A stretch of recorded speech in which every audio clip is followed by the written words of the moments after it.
Hello, and welcome to Navigating the Periphery. My name is Deborah. Today it's going to be just me. Again, I am flying solo. Philip and I wanted to have a segment of the show which is an extension of our regular episodes, but focusing on a parent's perspective. So this is our second installment of Navigating a Mom's Perspective. So hopefully I can potentially address any questions that any parents may have, and to give people some insight on what living with someone with a mental illness or having a child who's been diagnosed with a mental illness is like. So again, welcome. Many people have reached out to me on our social media and asked me, what did you do when Philip started exhibiting his symptoms? How did you react? What did you think? How did you feel? Well, honestly, I was used to Philip's OCD and his certain obsessions with things, like safety, for instance. I did start to notice that he started to become very hypervigilant with safety, way beyond what it was when it was just his OCD. Another thing I started to notice was Philip was withdrawing from everything. Socially withdrawing, no interest in school, lack of hygiene and bathing, things that he normally cared a lot about. Now remember, people were isolating, and we were in lockdown from the COVID-19 pandemic. So a lot of people were having and experiencing strange feelings, anxiety and depression. Now, in the past with his OCD came intrusive thoughts. An intrusive thought is an unwelcome thought or image that enters your mind and is mostly out of your control. Intrusive thoughts in the context of obsessive-compulsive disorder are persistent, unwanted, and often distressing thoughts, images, or urges that invade a person's mind and cause significant anxiety or discomfort. These thoughts are a core feature of obsessive-compulsive disorder and can vary greatly in content, but they typically revolve around themes that the individual finds particularly upsetting or fearsome, like safety and the need for being safe all the time, having a compulsion about it. I was also used to Philip speaking aloud to himself, like when he was problem solving, planning his routine for the day, or figuring out, say, a statistics equation for college. This was his normal, and I was used to it. What I did start to notice was that Philip was becoming more distracted, as if he was hearing other people or conversations around him. He wouldn't answer out loud, but I could see him engaging in something that wasn't really there. He was hearing voices in conversations that were not really happening. He would stop and pause mid-conversation to let those voices finish talking. This was no longer intrusive thoughts of obsessive-compulsive disorder, but auditory hallucinations. Auditory hallucinations bring with them a powerful sense that they are real. One way to tell the difference between the person's own thoughts and the auditory hallucinations is that the hallucination has the quality of an actual voice. It sounds like a person is talking. He was also having issue with conversations at times. When he would speak, it would be random words and thoughts that would have nothing to do one with the other, making no sense, and then carrying on the original thought process that did make sense. We all have momentary lapses in speech sometimes, where we say random things, but I noticed it was happening a lot more frequently. This is often called word salad. We discussed this in a prior episode. Now, mind you, this was over the course of several months, not all of a sudden. We were all sick with COVID in late February of 2020, and these occurrences started in April of 2020. and progressively became worse and more prominent over time. By June, July of 2020, Philip expressed to me that he was seeing shadowy human-like figures and that he felt like bugs were crawling all over him. Now, bear in mind, Philip was still seeing his clinical psychologist and his behavioral neurologist weekly, in televisits due to the pandemic. So I knew he was discussing these issues with them, and that hopefully I really didn't need to worry too much about it. If anything, they would bring me into the visit to talk about it if they felt it was important. But as I said, it became progressively worse over the next few months. His clinical psychologist also began to worry. It was like Philip was now on a rapid decline mentally. He was lashing out, arguing with family members, and was very paranoid and accusatory. He was unaware of the time. He would lose hours of the day, and he had begun to self-harm. The self-harm occurred as a result of what those voices were telling him to do. His clinical psychologist immediately suggested that we see our primary care physician and then potentially see a psychiatrist as soon as possible. So in late August 2020, we did just that. His primary care physician ran a battery of tests to rule out other potential medical diagnoses that involved or included similar symptoms to what Philip was experiencing.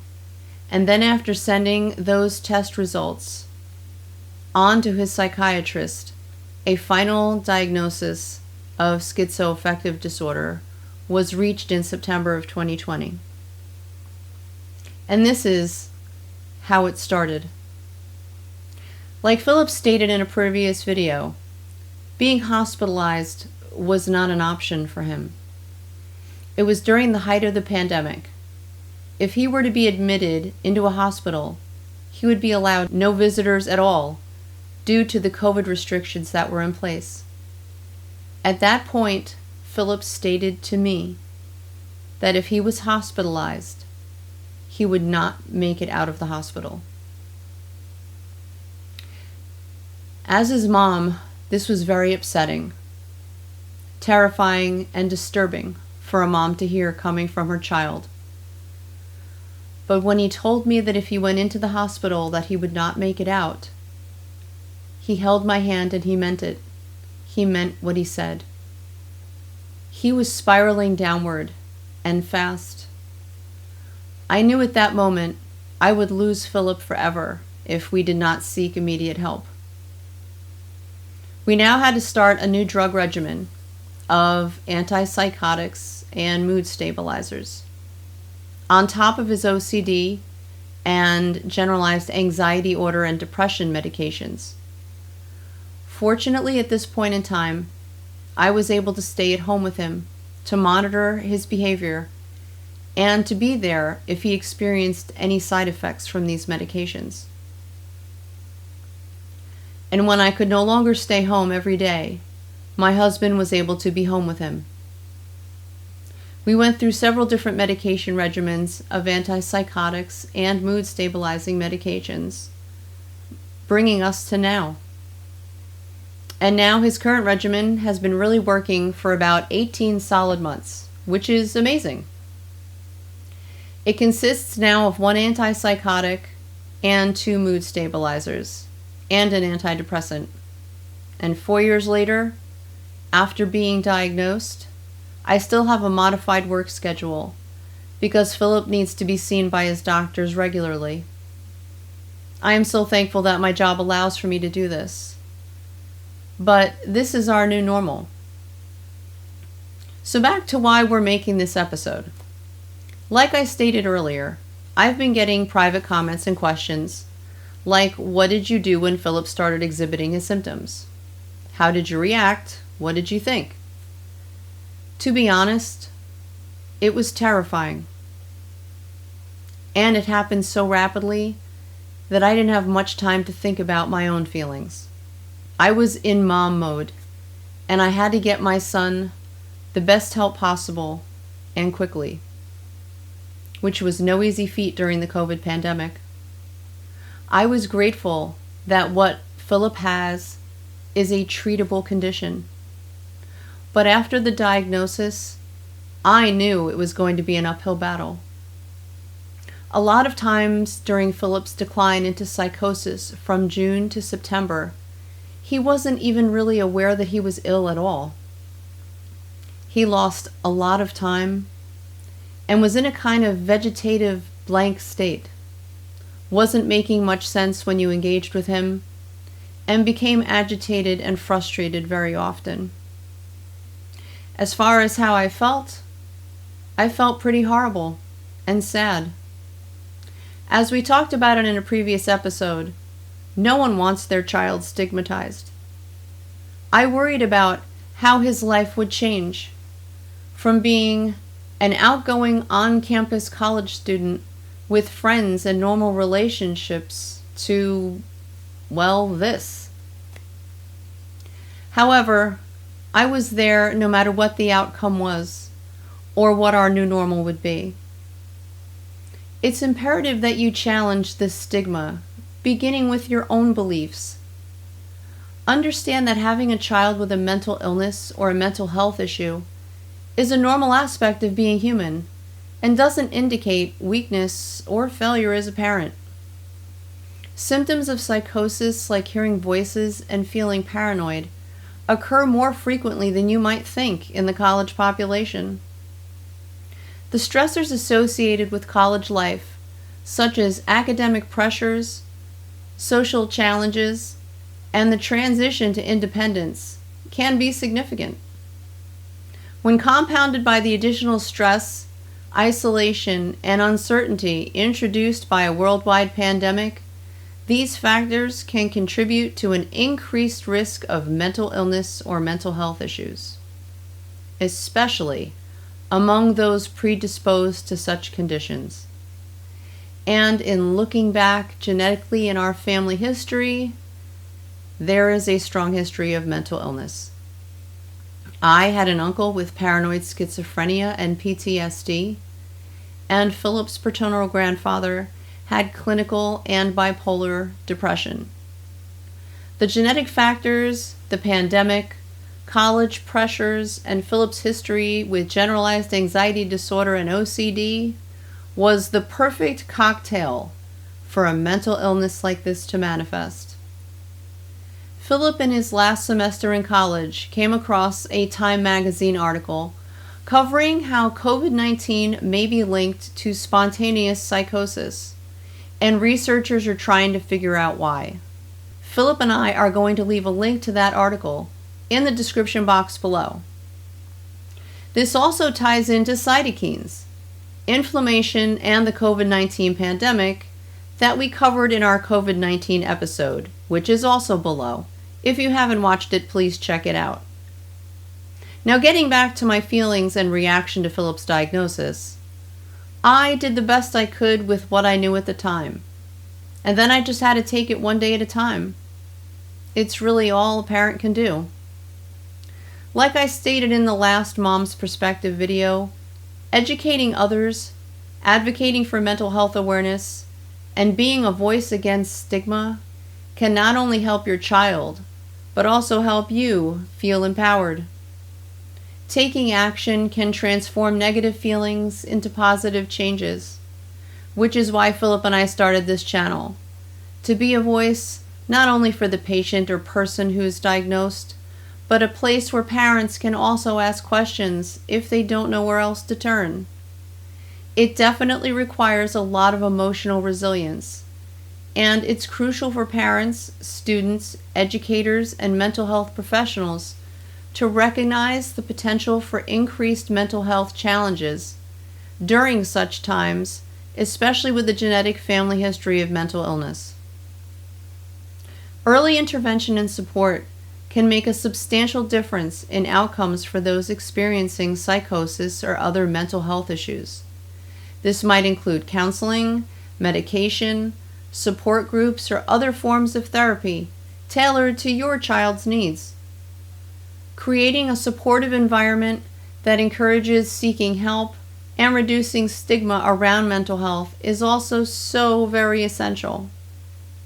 Many people live fulfilling lives with mental illness, like schizoaffective and other mental health conditions, by finding the right balance of treatment and support and self-care. Please keep in mind, it's a very personal journey, and what works for one person may not work for another. So it's important to stay open and flexible as you navigate the periphery of what your new normal is. I really hope this helped answer some of your questions regarding my reaction to Philip's symptoms, diagnosis, and how it all started questions. Questions are always welcome on our channel. Let's get the conversation started. If you like what we're doing on our channel, please like and subscribe below. Your likes, shares, and comments have been really motivating and supportive. They have been so crucial to both the development of this channel and our journey, and have helped Philip in coping with his illness and recovery. If our content has impacted or benefited you, please think about forwarding this video to others who might find it useful. Join us in trying to end the stigma of mental health, one video at a time. Thank you so much for watching, and please remember, it's okay not to feel or be okay all of the time. You are not alone. We are here. Please take care, and see you soon in our next video. Bye for now.